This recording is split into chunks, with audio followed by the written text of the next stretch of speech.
Bonjour à tous et bienvenue et merci de nous rejoindre pour ce point de l'actualité de ce jeudi 5 février 2026.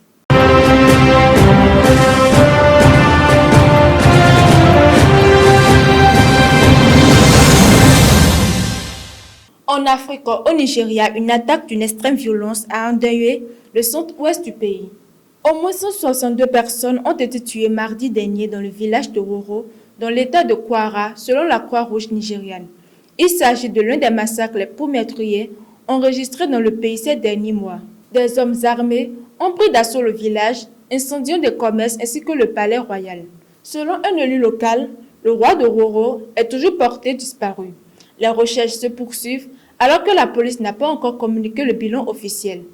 Face à l'ampleur de l'attaque, le président Bola Tinubu a ordonné le déploiement immédiat d'un bataillon de l'armée dans la zone de Kaïma. Dans un communiqué, la présidence dénonce une attaque lâche et bestiale attribuée à des groupes djihadistes liés à Boko Haram. Toujours en Afrique de l'Ouest, direction la Guinée, où la composition du nouveau gouvernement continue de susciter de fortes émotions.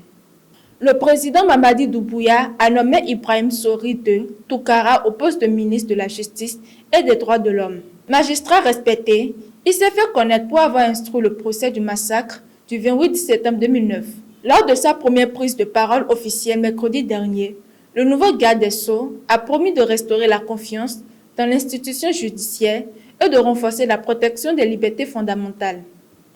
Mais cette nomination intervient dans un contexte tendu.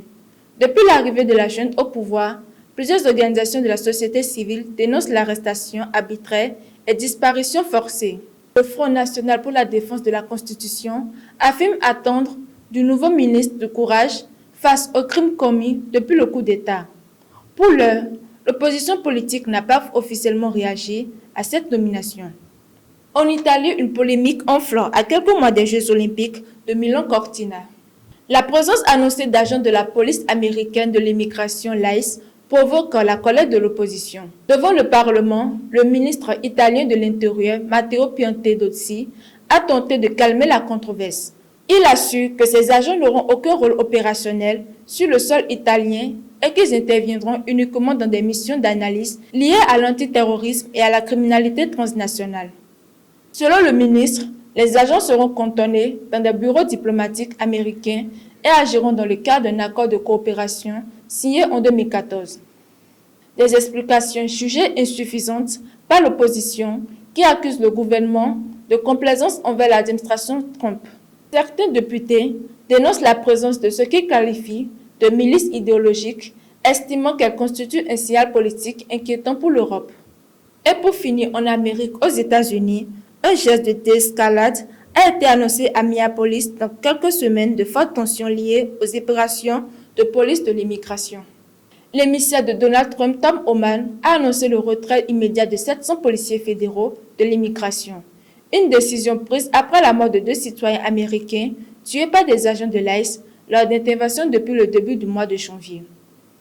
Malgré ce retrait, environ 2000 agents restent déployés dans la ville, contre seulement 150 avant le lancement des raids. Tom Homan a prévu que les opérations se poursuivraient quotidiennement et que le président Trump maintenait son objectif d'expulsion massive. Cette situation continue de provoquer une vive émotion dans le pays alors que les élections de mi-mandat approchent et que le pays est devenu un symbole de tension autour de la politique migratoire américaine. Voilà pour l'essentiel de l'actualité internationale de ce matin. Merci de votre fidélité.